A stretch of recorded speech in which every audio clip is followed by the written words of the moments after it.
ver un lado espiritual, una perspectiva espiritual en este tiempo de recuerdo y renovación. El rabino Joseph Garmón.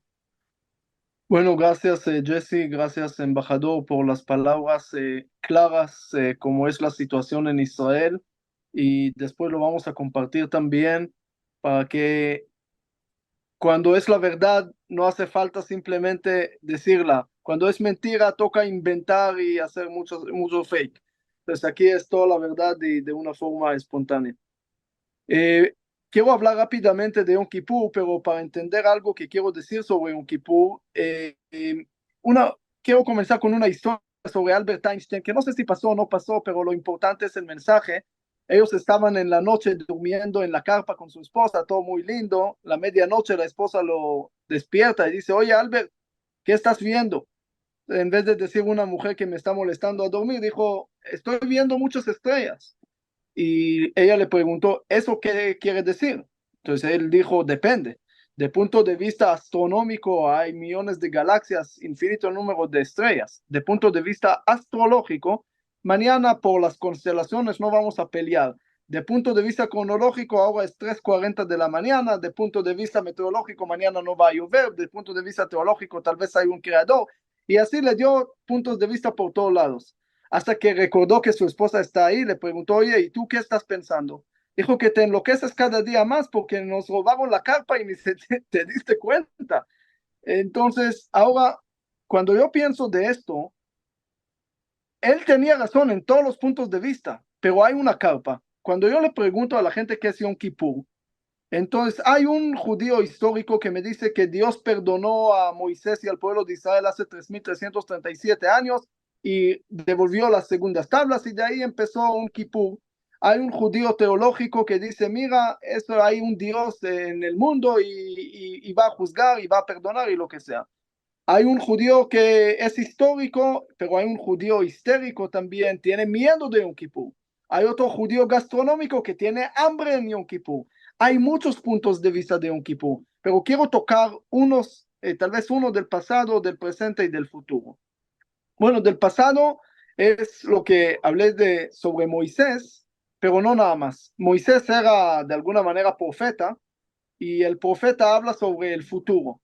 El segundo Yom Kippur era de su hermano, Aarón, que era expiar sobre el pasado. Entonces tenían pasado y tenían futuro.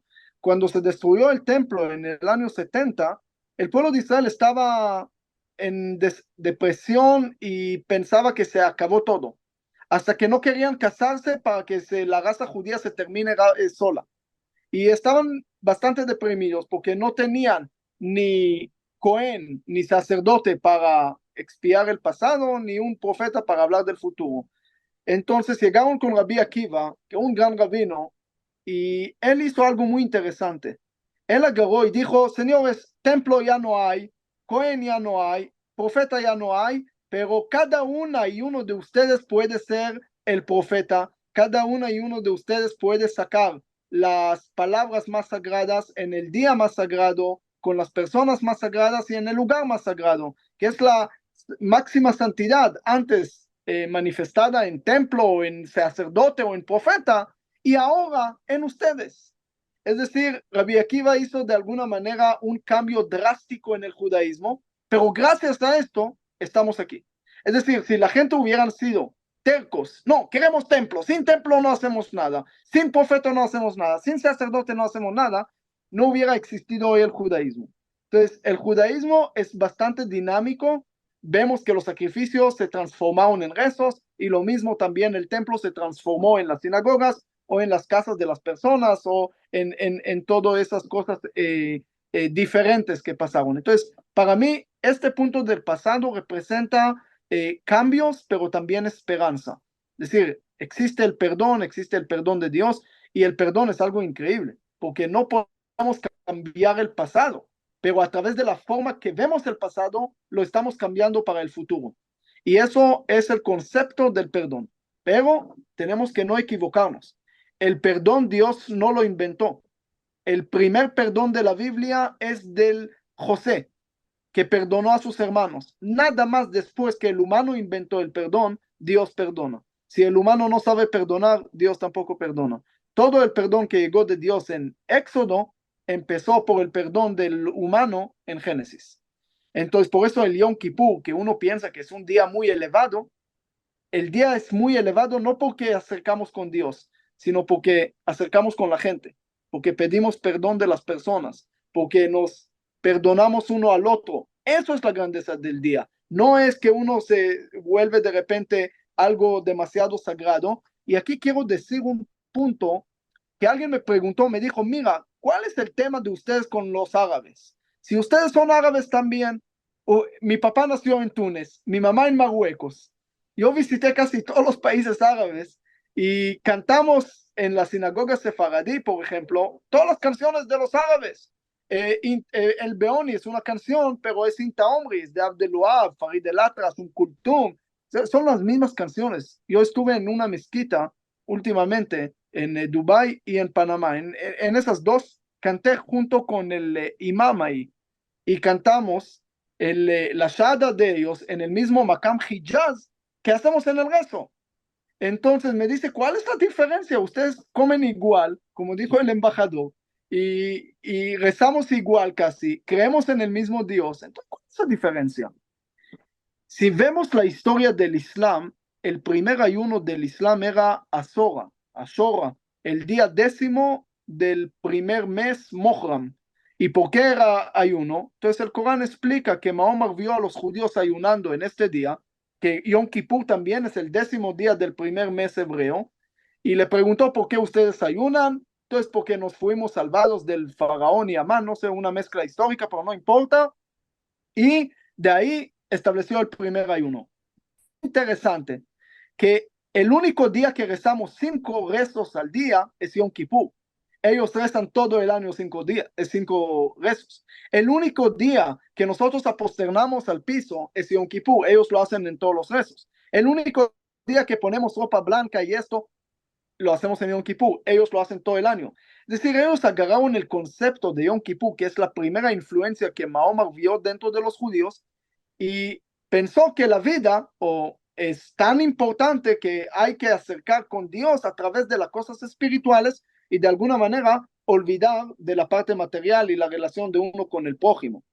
Y esa es la diferencia, porque según el Islam, el Dios es tan grande que es exclusivo, anula a lo que no es él, es una religión teocéntrica.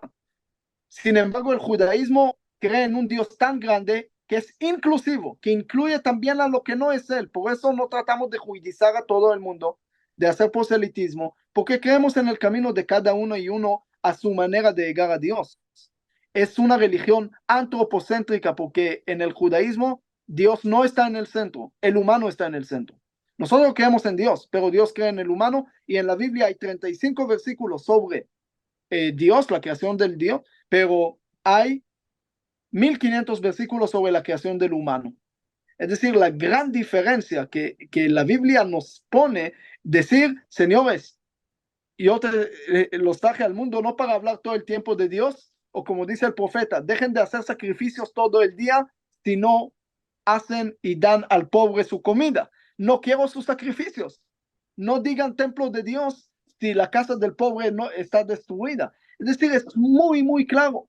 A veces lo olvidamos, pero es muy claro. ¿Quieres acercar con Dios? Vaya con el humano. ¿Quieres estar más arriba? Vaya más abajo. Es muy sencillo. Para mí, ese es Yom Kippur. Yom Kippur es un día de alegría, es un día de esperanza, es un día de unión, es un día donde podemos juntarnos y termino este concepto. En Yom Kippur hacemos algo muy extraño. Leemos sobre el proceso del templo de los dos chivos que tenían que traer uno para Dios, el otro a Azazel, que es como hoy se volvió un slang, decir vaya a Azazel, como a algún lugar peor. Eh, y es una cosa muy extraña. ¿Qué estamos haciendo ahí? Entonces yo creo que una de las cosas, las explicaciones, hay una explicación de acuerdo a la tesis de René Girard que dijo que todos los problemas del mundo empiezan a través de los hermanos, no como dijo Freud a través de la complicación del papá y todo de Edipo, sino entre los hermanos. Y lo vemos en la Biblia, todos los hermanos pelearon. Caín mató a Abel, Isaac con Ismael, Jacob con Esaú, Raquel con Lea y José con los hermanos. Los hermanos, ahí nace el amor y al mismo tiempo puede nacer el odio. ¿Por qué? Porque hay de alguna manera una competencia y eso es lo que pasó. En las religiones más cercanas peleamos más de lo que peleamos con religiones que son ni siquiera son teístas. Pero hay otra cosa. El humano, según William Golding, por ejemplo, es el peor animal que ha existido y lo vimos en 7 de octubre. Ningún animal ha hecho genocide, ningún animal ha hecho campos de concentración, ningún animal ha hecho 7 de octubre. El humano sí. Tenemos una maldad que tenemos que entender, como dice la Biblia, el humano es malo de su nacer, o Thomas Hobbes, o Maquiavelo, o otros, de acuerdo a que el humano es malo. Pero de otro lado, también hay una historia parecida al Señor de las Moscas, de una señora sobreviviente del Holocausto, donde ella muestra a través de niños que se pierden en el océano que el humano es lo mejor que ha pasado en el mundo. Entonces tenemos dos fuerzas, tenemos dos chivos. Y como el abuelo le dice a su nieto, tienes dos lobos adentro. Uno quiere matar a todos y hacer daño y el otro quiere hacer el bien. Y el nieto le preguntó, papá, ¿quién va a ganar? Dijo a que le vas a dar de comer. Entonces tenemos que reconocer la maldad, tenemos que reconocer que hay maldad en el mundo. No podemos pintar todo bonito y una utopía como aquel que vendió boletos para ver la profecía de Isaías cumplida, que el lobo vive bien en paz con el lobo y la gente llegaban a ver y era cierto y le preguntaban, oye, ¿cómo lograste esto? Dijo, muy sencillo, lo pongo juntos y cada mañana traigo un cordero nuevo. Entonces tenemos que entender que la maldad existe, no podemos olvidar de esto, y ese es el concepto de Yom Kippur, también reconocer que tenemos cosas que dejar de hacer, pero es un proceso también, lo veo personal, que tenemos que hacer, no por miedo de un Dios que nos va a matar, sino por la misma persona que somos nosotros para comenzar el año de una forma buena, de una forma diferente. Y termino con el presente. Para mí este Yom Kippur, este presente, vamos a ayunar como cada Yom Kippur 25 horas, voy a sentir hambre, voy a sentir sed y la gente alrededor también y le voy a decir que imaginen sentir eso un año, lo que sienten los secuestrados en Gaza ahora. Ellos tienen hambre, tienen sed, no un Kippur al año, todo el año, todo el año. Entonces le voy a pedir a la gente y a ustedes tal vez que si pueden ayunar, no por Kippur, tratar de ayunar unas horas para sentir un poco lo que siente un secuestrado que no tiene comida y que no sabe qué va a comer mañana o si va a vivir mañana. Tenemos que sentir, a veces le digo a la gente, dejen de entender lo que pasa en Israel, traten de sentirlo. Al terror no se puede entender, pero se puede sentir las víctimas.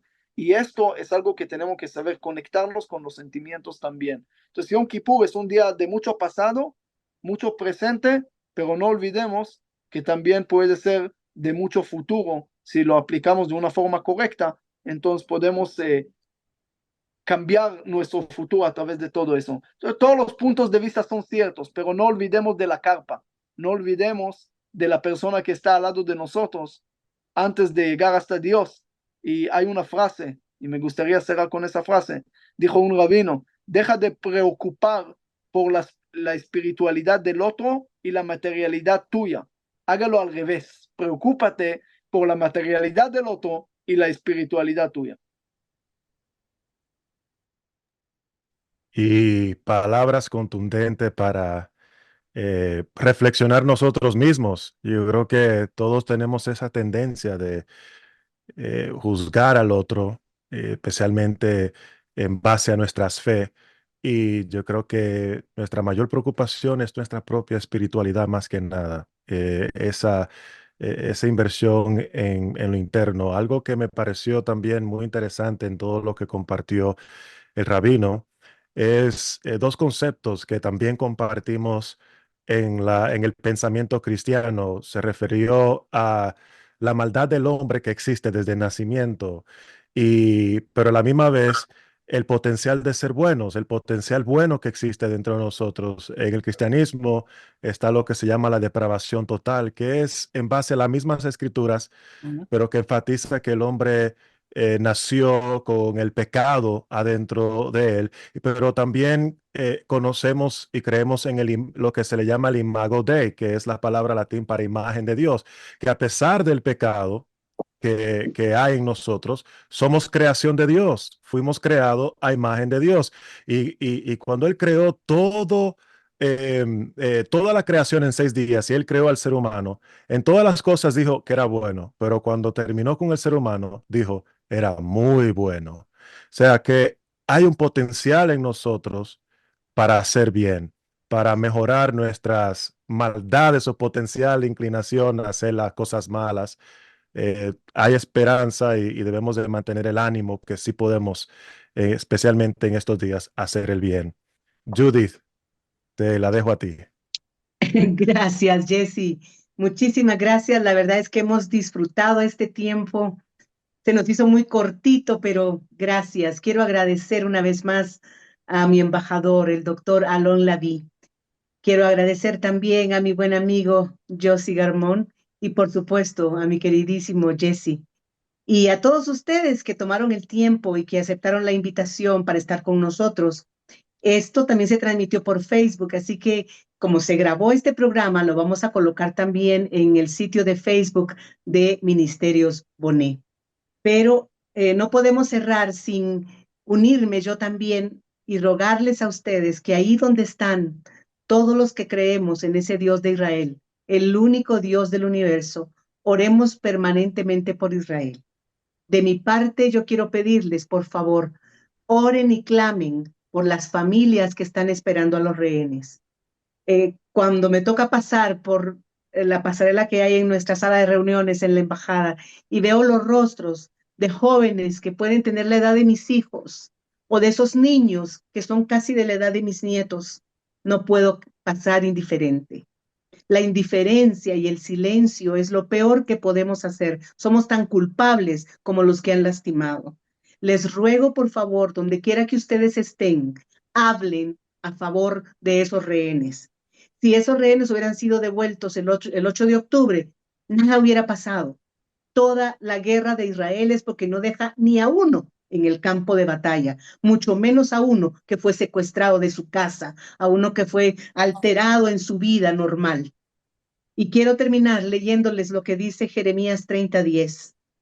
Tú pues, siervo mío, Israel, no temas, dice Hashem, ni te atemorices, Israel, porque he aquí que yo soy el que te salvó de lejos, a ti y a tu descendencia de la tierra de cautividad.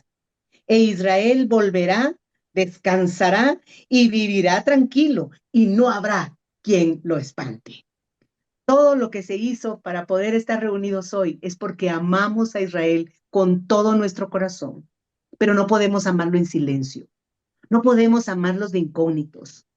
Yo sé que a veces nos cuesta, debemos ser prudentes cuando alguien está armando lío, porque se trata del tema de Israel. Israel no necesita que lo defendamos como sus guardaespaldas. Israel necesita que le demostremos a todos que lo amamos de corazón, por lo que son y por lo que no son, por lo que dan y por lo que no dan. Es Israel, el pueblo elegido, aquel en quien Dios puso sus ojos y a quien escogió por gracia y por amor. A todos los bonesianos y bonesianas que están conectados, muchísimas gracias. A todos los amigos que también nos están viendo a través de las otras señales, que ese Dios poderoso y bueno los alcance con sus bendiciones. Estamos a sus órdenes en Ministerios Bonet para restaurar primeramente la relación con ese Dios desconocido, a quien no necesitamos religión, sino como bien decía el rabino, necesitamos una verdadera relación. Ha sido un honor para mí tener a estos invitados esta noche. Gracias a los tres. Que el Señor los bendiga, que los acompañe donde quiera que vayan, que los cubra, que sus ángeles los rodeen y vuelvan otra vez a abrazar a sus amigos, a contar las buenas historias y que ese Israel bendito que alguna vez nos abrió las puertas y los brazos para recibirnos con amor, para disfrutar en el turismo, para disfrutar en el comercio, en su cultura, su comida, nos vuelva a abrir otra vez un espacio porque volvió la paz. Confiamos en eso, clamamos por eso y gracias a ustedes por no ser indiferentes. Gracias por no ser cómplices. Por amor a Sión, no callaré, decía el salmista. Este es tu turno, esta es tu oportunidad. Baruch Hashem Adonai, gracias por haber estado con nosotros. embajador, rabino, Jesse. Un abrazo digital. Que Dios me los bendiga. Buenas noches. Nos vemos pronto. Laila Tov. Buenas Laila noches, Tov, gracias. buenas noches. אמן, לילה טוב, שנה טובה, תודה שגריר, y Jesse, todos. Toda.